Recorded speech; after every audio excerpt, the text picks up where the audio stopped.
Good afternoon, everyone.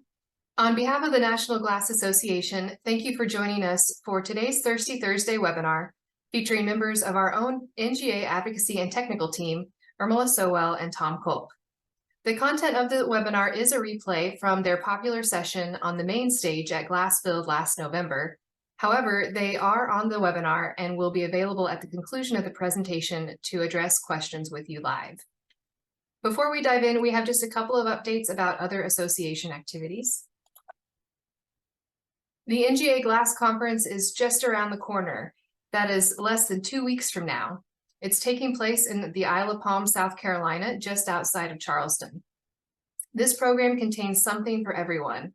New professionals, both those new to the industry or to NGA activities, networking, advocacy days, golf and the fun run, plus key content discussions, including spandrel and retrofitting that will drive the association's priorities for the year.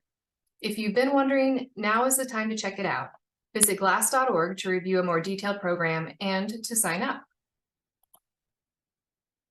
The BEC conference is one of our largest educational and networking events, and it's coming up on March 3rd to 5th in Nashville. This event is built with our glazing and installing attendees in mind, with great support also from our manufacturers and suppliers through a tabletop display and sponsorship. This event is a must to grow your network. Visit glass.org as well to view a layout of its scheduled events.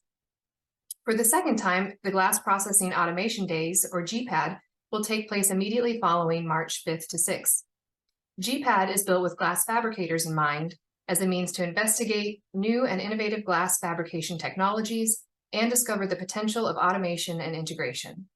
Hear from subject matter experts on ways to increase your efficiencies, profits, and safety. We hope we've made it an easy decision for you to spend a few days in Nashville with us soon. Again, visit glass.org, find the events menu, and you can learn more about each of these important events. Finally, NGA's third annual Glass and Glazing Advocacy Days will take place May 14th to 15th in Washington, D.C. This is a unique opportunity that has allowed NGA to visit with key legislators on issues including bird-friendly glazing and school security in previous years. Stay tuned as more information will be released on this event. In the meantime, we encourage you to visit the advocacy section of our website, where you'll find our priority issues and legislation that has been impacted, as well as other talking points to help in your conversations. With that, let's introduce our presenters and get started. We're going to start with the need to know code and regulatory updates featuring members of our advocacy and technical team. Irmela is Vice President of Advocacy and Technical Services for NGA. She has over 20 years experience in the glass and fenestration industry. She earned both her bachelor's and master's of science degrees in civil engineering from Texas Tech University. She holds positions at ASHRAE, ANSI, ASTM, ISO, and more. Tom is the owner of Birch Point Consulting. He earned his PhD in chemical engineering from the University of Wisconsin, and he spent the last 21 years in the glass and window industries in the areas of energy efficient glazing and window performance, low-E glass coatings, and building code development. He is co-vice chair of the ASHRAE 90.1 Standard Committee and is an active participant in the International Code Council's code development hearing process. He serves as the Energy and Green Construction Code Consultant for the Aluminum Extruders Council, and of course serves the National Glass Association and its Glazing Industry Code Committee on all energy and green code activity as well. All right, well, thank you. We're part of the advocacy team for NGA, so we're out there representing you guys, trying to represent the industry as a whole, push for a number of initiatives, and Irma likes to use a phrase, we're there to defend and promote. We're there defending against the bad stuff that hurts our industry, but then also promote the good aspects of our industry, the role of glass in the built environment, and everything. So today we're going to do a real quick kind of run through. We just picked out 7 things, really not to dive into too much detail, just kind of we'll go back and forth and give you some quick hits on things that are happening out in the kind of the code and regulatory environment, how it's affecting our industry, but then reach out to us. We're here to serve you guys. We work for you guys. So if there's questions, we can give you a ton more details. If you're seeing something out there, you're running into code issues or regulatory issues, we have resources. Please let us know. It's good for us to hear what you're seeing in the field or in your work. And so with that, we're going to kind of bounce back and forth and go through 7 different things just to kind of just flag for your knowledge. So number one, well, first off, we're going to start off residential. This is Energy Star version 7. So this applies for windows, doors, and skylights in low-rise residential, so single-family homes, as well as apartment buildings, 3 stories and less. There's a new version, version 7, now in effect, so it's in place. You can see the numbers up there, the U factors, SHTC. Bottom line, it's very aggressive. It's a big step. It's a big step towards triple glazing in the north. So this is something that's going to be transitioning the market for us, we hope, to where we finally start to see more uptake of triple glazing and forced surface coatings and things like that in the north. So it's aggressive, but the technology is there, and that's been our message from the glass industry. We've been supportive of this change to version 7. It's going to promote forced surface low E coatings. We should see a rapid increase of those. Triple glazing, both, you may have heard of thin triples, where it's the middle light is a thinner piece of glass, as well as normal triples. That's kind of the technologies you're going to see in the northern zone, as well as medium or higher solar heat gain, because in a residential building, and if you live where I live in Wisconsin, the sun is your friend in the winter. So you're going to see kind of the use of medium or higher solar heat gain, low E in the north. And then, but down in the south, the flip side, where the sun's not so much your friend, down where she lives, you're going to see the newer, not just triple silver, but kind of that next generation triple silver. That's a little lower solar heat gain in the south and south central, where you have center of glass solar heat gain of like 0.23, kind of in that range. I did want to mention real quick, Colorado. It's been making a lot of news. Energy Star overall nationally is a voluntary stretch program. It's meant to be above code. Colorado's taking that a little further. They passed a law that requires it. So all new windows starting 2026, so there's a little bit of lead time there, will have to meet the Energy Star criteria.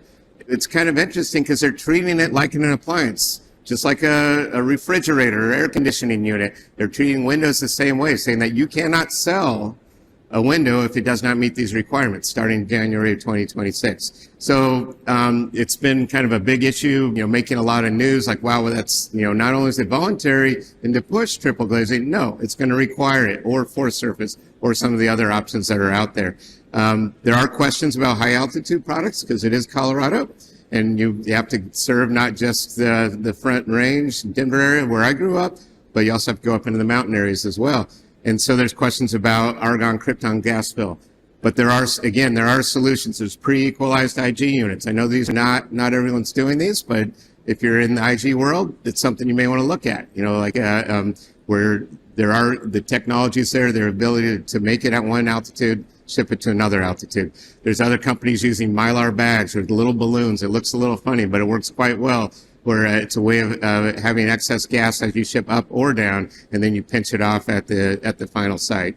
So there are options out there, but it will be a change for not just Colorado, but the northern zone residential. That's residential. And then we'll talk about some of the other areas coming up. So how many of you have heard about birds in the last, week, 2 weeks? It seems like it's like the biggest thing that everybody's talking about are the birds and the bird-friendly glazing and all of that. What I like to say is like, we have a solution for this. There has been a solution for this. And so to be part of all of the, make sure that it's not value engineered out of the projects.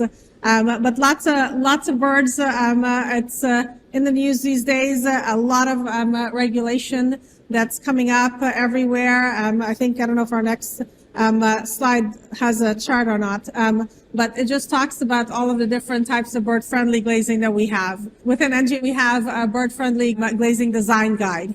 The design guide actually tells you step by step what are some of the different products for the different levels of bird-friendly glazing that you have, as well as some retrofit aspects of it. What can be done? There is not a standard for testing yet, because it's been around for such a long time. However, industry experts, some of them are saying that it should be a tunnel test. Others are saying it should be a field test. Well, the tunnel test, you capture birds and then you put them in a tunnel, and then you have a control window and then a bird-friendly window, and then you see what happens in this tunnel. Others say, well, birds can be trained, and so you can't reuse a bird at that point in time, and that it's not their typical environment. So if you put them in a dark place, they're just going to try to figure out where to go. And so it's not 100% accurate. Others have a field test to where you just have our typical window glazing in a field, see what happens. And so, more people go towards the bird friendly, or they avoid the bird friendly, or more birds avoid the bird friendly glazing, and then see what happens. So there isn't a standard that's out there. ASTM has been working on this for quite some time, I think at least about 8 years or so, and there's still a lot of discrepancies as to which route to go on bird friendly. Based on all of the research globally, NGA does have our bird-friendly glazing design guide. It is part of GSA's General Service Administration, which is all of the government buildings. And so that has been adopted by GSA for all of their buildings. That mentions our design guide as well. So there is a solution for this. We just need to make sure it's part of the project discussions at the very beginning of it. So on number 3, next kind of topic we're bouncing back and forth on real quick, embodied carbon, EPDs, environmental product declarations. It's a big focus. It's a big change that's been happening over the last couple of years. So now over 340 cities, states, and the federal government all have decarbonization policies, kind of geared around, addressing climate change. And so that can take the form of like kind of policy level. We want to reduce things by 2030, by 2040, kind of high level. But it's starting to have a real world impact in the codes and regulatory environment. So that's led to updated code adoption. So adopting more efficient energy codes, new stretch and energy codes. We'll talk about that a little bit later. Expansion of building performance standards to address existing buildings. I'll talk about that a little bit later. But then the one I'm going to talk about here in number 3 is buy clean policies. So this is specifically targeted at embodied carbon and environmental product declarations. So this is where there's these different places that are setting limits on how much embodied carbon can be contained in the product. For us, that's the glass. That's where most of the embodied carbon is, or GWP, or global warming potential, is another name for the same thing. So at the federal level, there's a lot of words here. Don't really worry about that. But the GSA, they call them the largest landlord in the country, because all federal buildings that are owned, operated, or leased by the federal government are kind of under GSA. They have an initiative where they're starting to set requirements on embodied carbon and requiring EPDs. They're targeting, a few key materials first: concrete, steel, asphalt. So far, we don't really care so much. Flat glass. So we're one of the top 4. And so one good thing is they're only focusing on primary flat glass, not processed glass. So as of yet, anyways, they just really want to know what's the core glass going in the material. Do you have to meet some certain numbers? Well, what about everything else that goes into a window? Framing, hardware, sealants, gaskets, things like that. Thankfully, for now, you can ignore all that. There's a lot of data that shows that about 80% of the environmental impact embodied carbon is in the glass itself. So right now they're saying, all right, we'll just accept that. Just hand that in. Buy Clean California, same thing. They're kind of doing the same thing. Structural steel, flat glass, mineral wool insulation. This is, again, for state-funded projects. So not necessarily everything, but the flat glass is on that list where you have to hand in an EPD and you have to meet a certain number.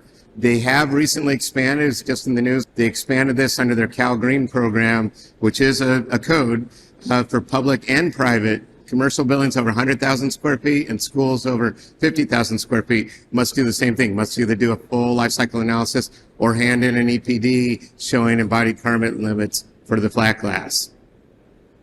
Colorado, they're doing the same sort of thing. They're doing a little different. They have a stick and a carrot. So for state-funded projects, they set limits and you must meet, again, with an EPD. For the private sector, they're not requiring that, but they will give you a tax incentive. They'll waiver a sales and use tax exemption if you buy qualifying materials. So it's kind of both a carrot and a stick approach there. Green codes, ASHRAE 189.1 or the International Green Construction Code, they're kind of combined now. It's the same thing. It's a green code. It's not used everywhere, but it's kind of meant to kind of be the higher level green code. They're requiring you have to submit a certain number of EPDs for across the building.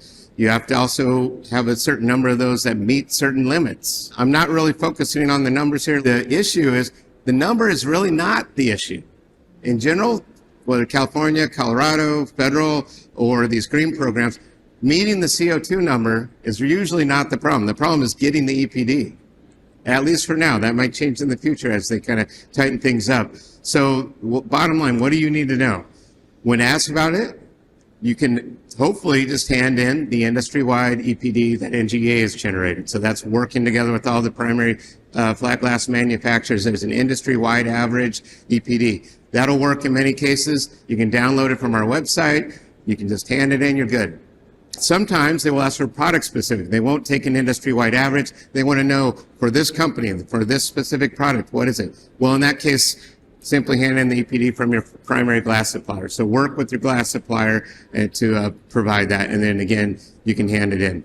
If you do need one for the framing, right now aluminum and steel that's used in window framing is really not covered, or other materials. Structural steel is, but in general, they're not being required in these by clean programs yet, but you still may be asked for it on a project. So the Aluminum Extruders Council on the aluminum curtain wall framing side of things does have an industry-wide EPD for aluminum extrusions with and without thermal breaks, different finishes and all that. So again, bottom line is if you're asked for it, don't panic. The resources are there. Work with your suppliers, look at the industry associations, and you can find that EPD to hand in. So one of the other items that we're looking into and working on is school security. With all of the impacts that's been happening, all of the active shooter that's been going on within the U.S. and North America, it just seems like it's more and more. And so what, as an association, what can we do as an industry on this, knowing that there's polarizing political views on the gun control and mental health and everything else like that. So as an industry, we can harden the schools. We can do something about those windows. We can do something about those doors. We can actually have something on the actual hardening of the buildings itself. So about a year and a half ago, NGA, looking at what's going on in the industry and in the world, is that what can we do as an association for this, knowing that this is not just a glass issue. Glass is part of it. However, it's an assembly issue. It's the frame, it's the hardware, it's the actual everything else about it. So NGA then worked with the other associations, the hardware association, the assembly association, the framing and all of that, to work on a standard at ASTM International on active shooter. It's the only standard that's out there that incorporates forced entry as well as bullet resistance on there. And many different, there's 8 different levels, so it covers many different items in there. So it's not just about ballistics or bullet resistant glazing. It's different levels of force entry. The whole idea about active shooter is that time matters. Every single second counts. And so if we're able to have, you approach a building, you have no idea if it's laminated glass, you don't know if it's bullet resistant, you don't know if there's a force entry protection on there. And so based on that, it throws off somebody who's trying to cause harm on there, but it allows people to have the first responders. We have in our advocacy paper that we are taking to legislation and on at Congress and on some states, as a matter of fact, that just say your windows and doors can be your first responder. It can be the first initial way to protect the occupants on there. So now that there is a standard in place at ASTM, it's 3561 on active shooter, we're now looking at the codes. In the building codes, the word security is not on there. There's safety glazing, there's fire, there's all of the different things, but where it comes to the building codes, it is not about forced entry, it's not about security. It's always about something else. So we're looking at working with the GICC, Glazing Industry Code Committee, as well as some of the teachers and some of the education facilities, the Builder Hardware Manufacturers Association, and other associations to come together to put in a code proposal that's due in January to enhance this and actually get security in the codes itself. All right, number 5. So kind of energy efficiency. I've been talking about this for many years, but there's a renowned urgency. There's a lot of pressure in terms of like really advancing energy efficiency in the codes. I'll talk about a couple aspects. So ASHRAE 90.1 and IECC, they're the two main energy codes used in the U.S. They continue to advance. They've both set goals to reach net zero energy by 2030, 2031. That means there's going to be some significant changes in coming up. But what I wanted to talk about here are kind of two other aspects this is new, that's been popping up. Some cities and states are not waiting for the national model codes, ASHRAE 90.1 and IECC. They're jumping ahead because they may have their own policies, or they just don't want to wait. And so they're going ahead. So one is building performance standards affecting existing buildings. I'll talk about that. Local Law 97 in New York, if you've heard of that. And then also stretch energy codes, which are, by the term, going a little bit beyond. So how will they affect us? Good, bad, both? It's kind of a little bit uncertain. But first, on the good side, these building performance standards, I think, are very good for our industry. So this is basically, in the old days, you'd walk away from your new building, it's an existing building, and we'd be done. And then it's only up to the building owner later on if they want to do a retrofit or update their building, something like that.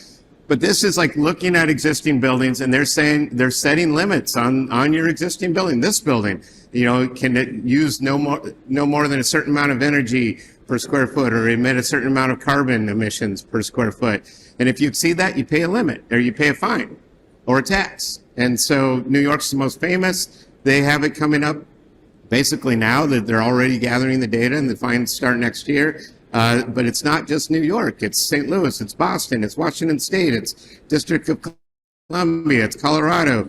And it's coming. It's a large incentive to upgrade existing buildings. So that's why it's good for us. It improves the economics of envelope retrofits. You're not just going to go in and do the lighting and the mechanical systems. Yes, they're going to do that, but they're also going to start looking at the envelope. How do we upgrade these 1980s single pane windows that are still in my office building? What do we do about that? Do we do replacement glazing? Do we do replacement windows? Do we do secondary, commercial secondary glazing where you add a low E pane on the interior? For residential, do you do a low E storm window? There's different options for upgrading existing buildings. And this is a map just showing how this is expanding. It's not just New York anymore. Every dot on this map has committed to doing one of these building performance standards in the coming years. So it's going to be everywhere. So if you're in the retrofit business, look to these locations. That's where you're going to see this happening.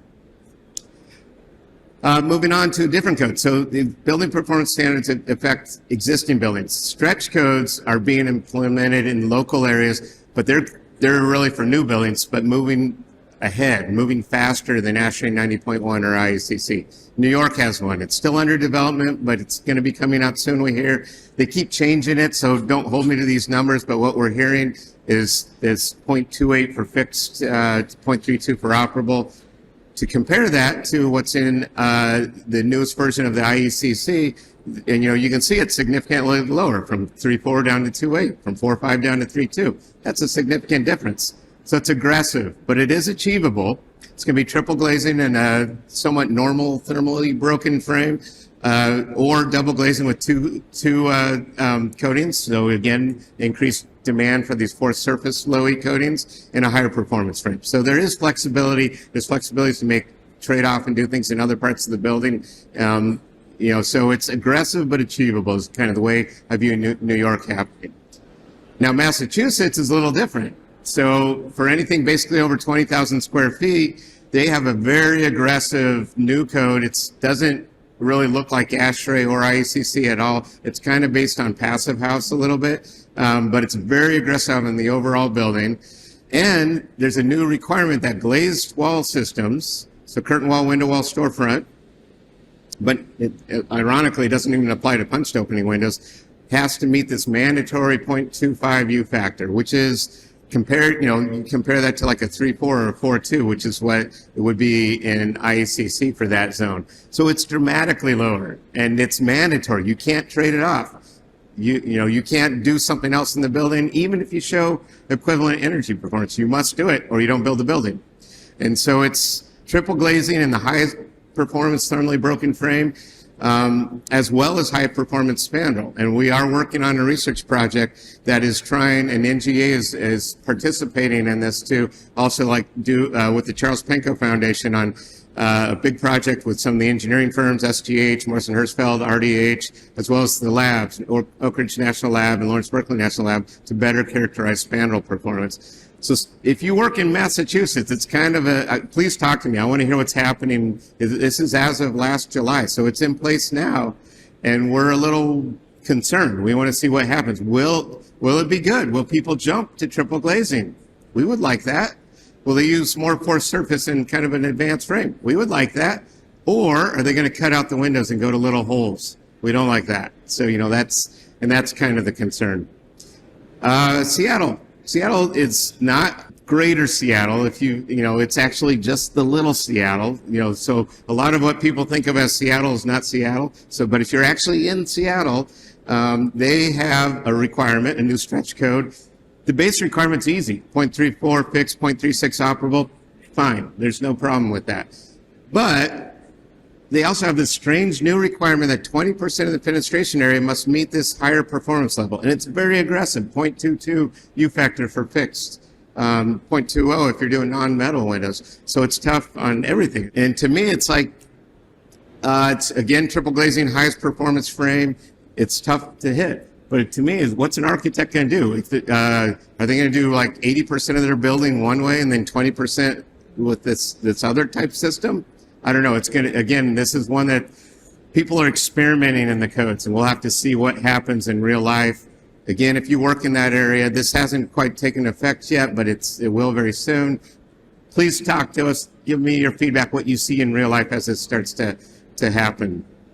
So again, how will architects and building owners respond?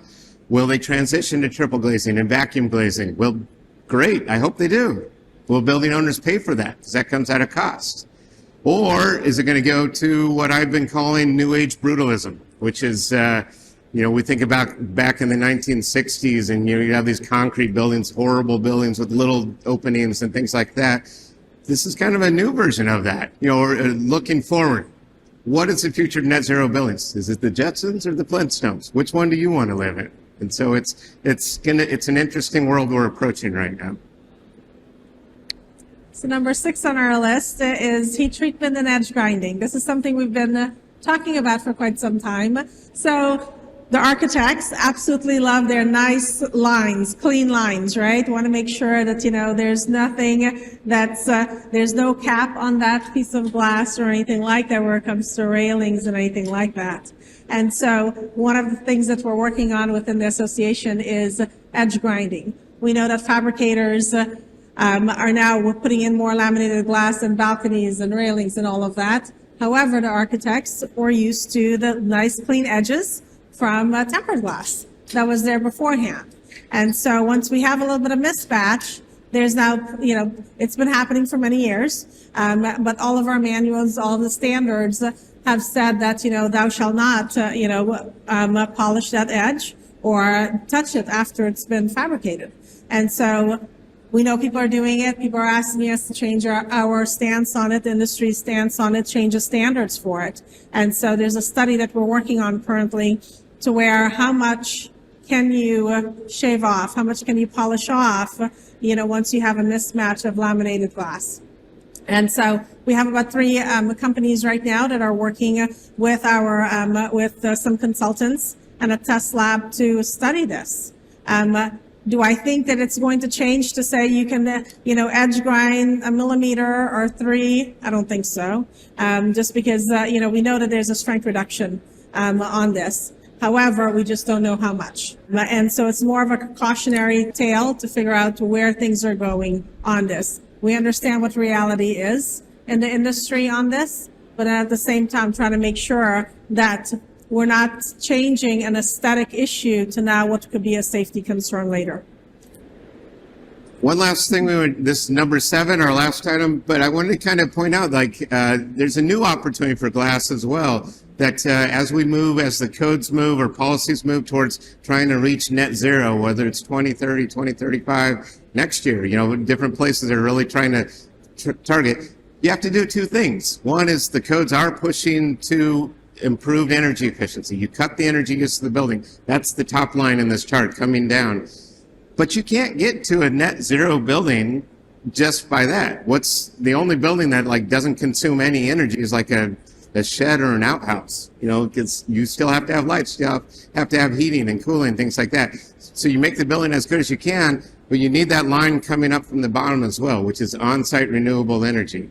And so the codes are starting to require that as well, which is, there's of course multiple ways you can do that. The main way and the main way that involves us is photovoltaic, solar. So rooftop solar, ground-based solar, and then BIPV. So that's kind of one to highlight. There's an opportunity there. You know, there's a lot of glass fabrication going into traditional solar, whether it's a rooftop panel or a community solar, things like that, where you have the top plate, the bottom plate. There's fabrication, there's coating, there's laminating, there's patterning, there's things like that. But BIPV is going to grow. So this is building integrated photovoltaics, if you haven't heard that term. It's basically where else on the building can you put PV or solar? You can put it in a lot of places. You can put it in cells laminated into glass going into overhead, like in the upper left, or in walkways in the lower left. That one's in Salt Lake City, kind of a cool building.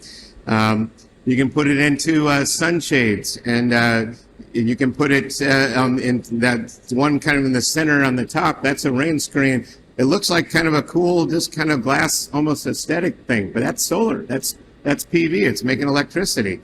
And then what's new? You can even do it in vision areas. There's some NGA member companies that are making photovoltaic solar generating glass that's visible. That's pictures of it there on the right. You can see through it. So now all of a sudden, all that window area can also be making electricity, making power for your building. So that's kind of coming down the road. But I guess the challenge for us is be aware it's coming.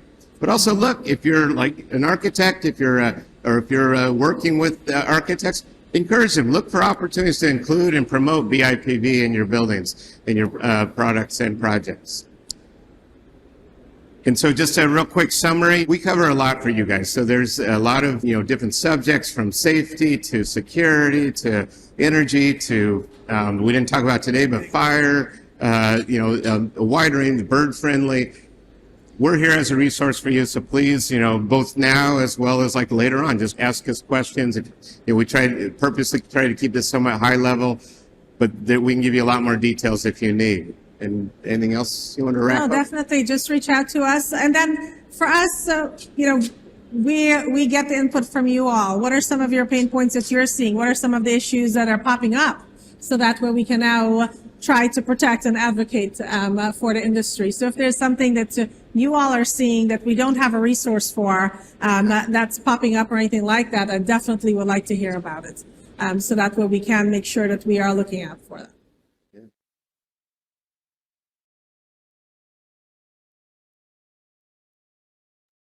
All right. Well, thank you very much. Tom and Irmela, are you with us? Yes, I am. Great. Well, welcome. Thank you for being here and been active on the chat already. So that's great. Thank you for that people are listening and engaging. So I'll let you take it from here with the questions you've seen. Yeah, sure. And first, I have to say it's a little weird watching yourself present on a recording, but hopefully okay. So yeah, Irmela and I have been monitoring the chat. Sarah's been putting a lot of useful links related to the different subjects. We answered some of the questions online, a couple other we can answer here.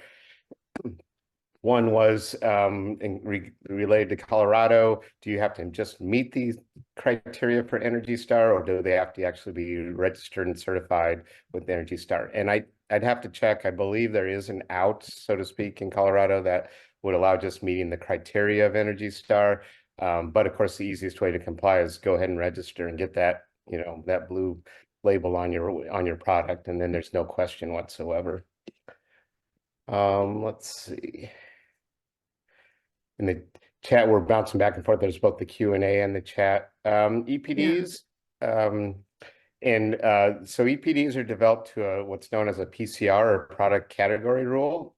So you work with a CA contractor. They help the companies, whether it's a flat glass manufacturer or even downstream, like on other products, to comply with the relevant PCR. And the PCR is for North America. The question was, well, what about European and Asian products?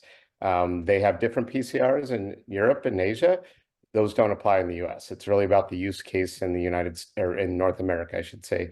You can, of course, bring those products in, but then those companies would need to follow the North American PCR to get an EPD for their product.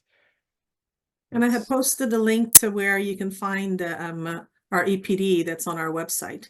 And so if anybody, needs that, or if we're being asked for a flat glass EPD, just know that it's on our website, and it's also part of your links in the chat. Let's see, I see.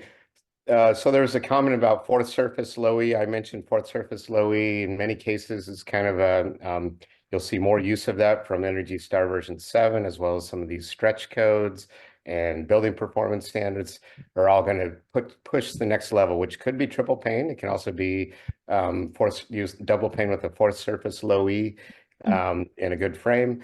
The comment was about potential negatives with fourth surface. I would say I wouldn't really count it as a negative. I would, and obviously there's different opinions, but I would agree it's an issue to be aware of. When you use a fourth surface low E, that does have lower condensation resistance than just a regular double pane unit or triple glazing.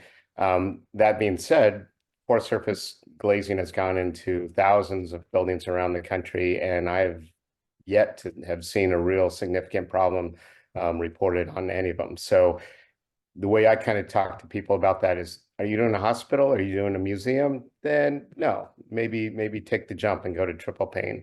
Other places, it's a good interim type product that to bridge that step between double glazing and triple glazing. In my opinion, I encourage people to do it, except for maybe some of those unique scenarios. It's a good middle ground. Let's see. We have more questions. Tom, are you able to answer the one on the sliding glass doors, the efficient Let's status? see. Do sliding glass doors have to meet most efficient status or Energy Star version 7 to receive tax credit? So this is referring to the 25C residential energy tax credits. I should know that offhand. For Windows, I know the answer for sure. So Windows, you have to meet Energy Star. No, you have to meet the most efficient, which is either a 2.0 or a 2.2.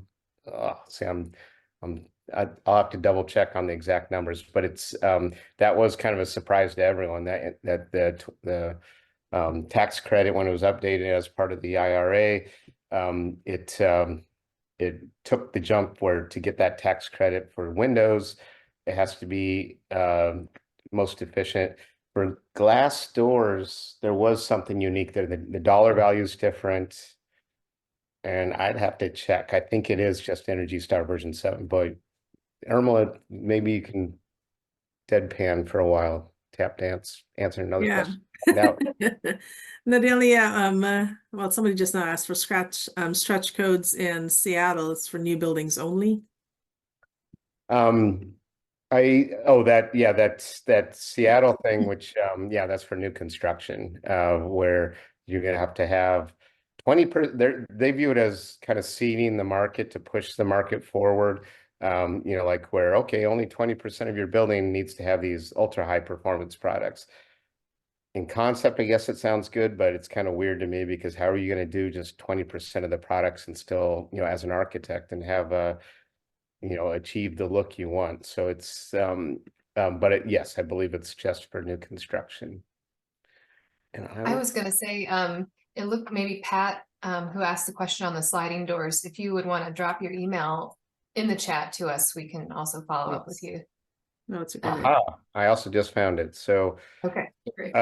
Windows need to meet Energy Star most efficient. So do skylights, which there were not requirements for skylights in Energy Star most efficient for a while, but they have been added now. And then doors only need to meet the normal Energy Star version 7 requirements. So they did it different for some reason. The value is a little different too. It's up to $600 for windows and skylights. For doors, it's $250 for one door, or $500 for all of the doors, from 2 or more, obviously. And the number is for the Windows anyways is 0.20. So it's pretty aggressive, achievable, but aggressive. Let's see. We have Ren Barteau. He says, regarding edge grinding, it seems to be driven by the almighty dollar to increase production recoveries, which is not necessarily wrong. However, the association cannot compromise safety and assume culpability, no pun intended, should product fail, and the producer claims to be meeting a standard endorsed by the association.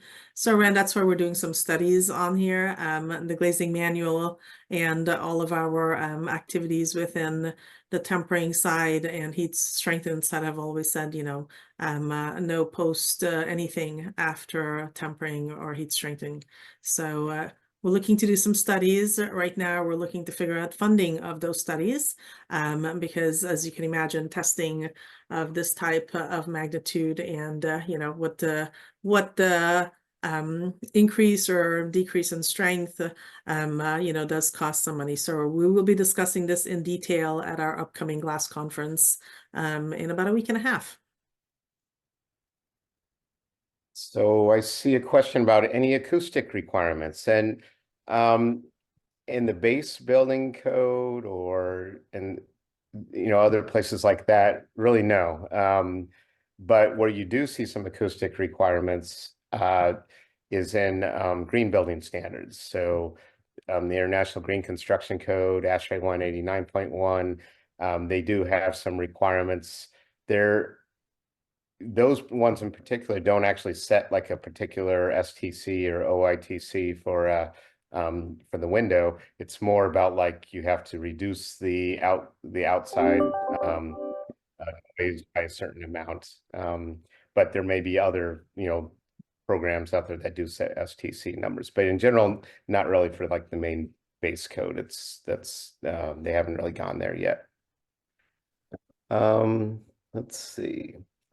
Vacuum glazing. Yeah, vacuum glazing, I'm waiting and hoping and praying for the day when it's like widespread, because that'll make my job super easy. Instead of fighting about window to wall ratio, it'll be put more in.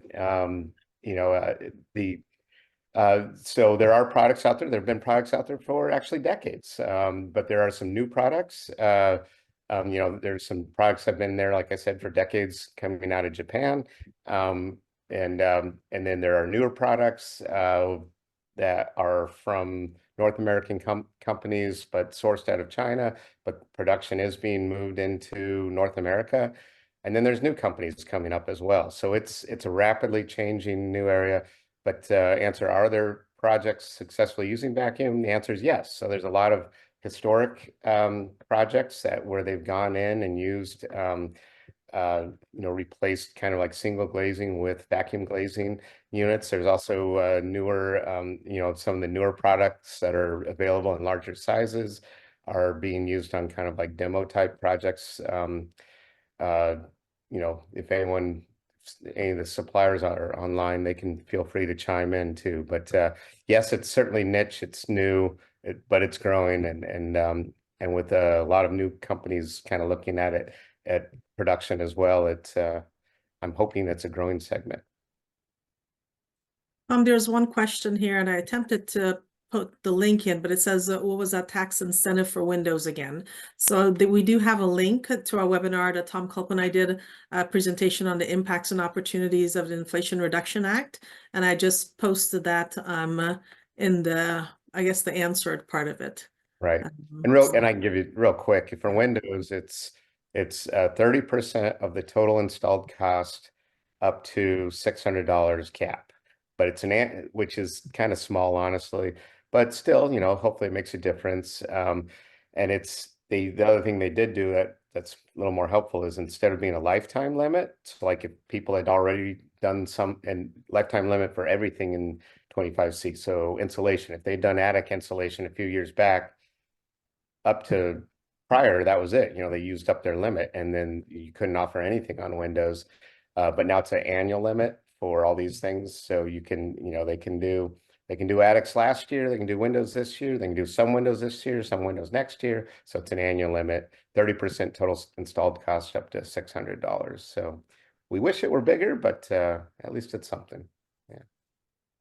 And then there's the last question about birds and it's socially justified to use bird-friendly glass. So I'll go ahead and also add a link to everyone here. We had a very popular presentation, bird-friendly legislation by our consultant, Nick Ressatar of Rutzel and Andrus, and we do have that also on our website, and that goes into a lot of the specifics about the impact birds impacted on glass, but of course, like, you know, any other anything else about birds, talks about the bird industry, and so how there's many people that are you know, enjoy watching birds and all of that, but it seems that it is something in which it's legislatively it's bipartisan.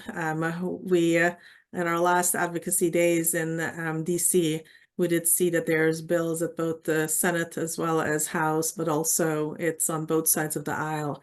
We're interested in bird-friendly glazing as well. So,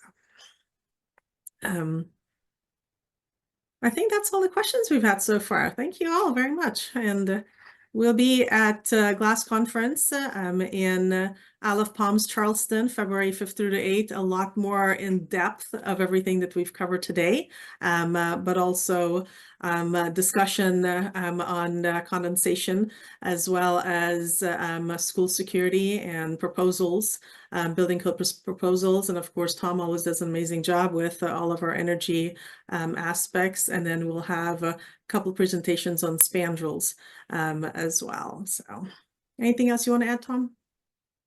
No, just hope to see people both in South Yes. Carolina as well as BEC, which is in Yes. Nashville, right? Yes. Yep. That'd be fun. There we go. Yeah. Excellent. Thanks very much, Tom and Irmela, and thanks to our wonderful group of attendees who joined us today. Again, this will be posted online at glass.org/on-demand webinars by end of day tomorrow, so you'll be able to watch the recording and download the handouts. Thanks very much. Have a good afternoon. Thank you all.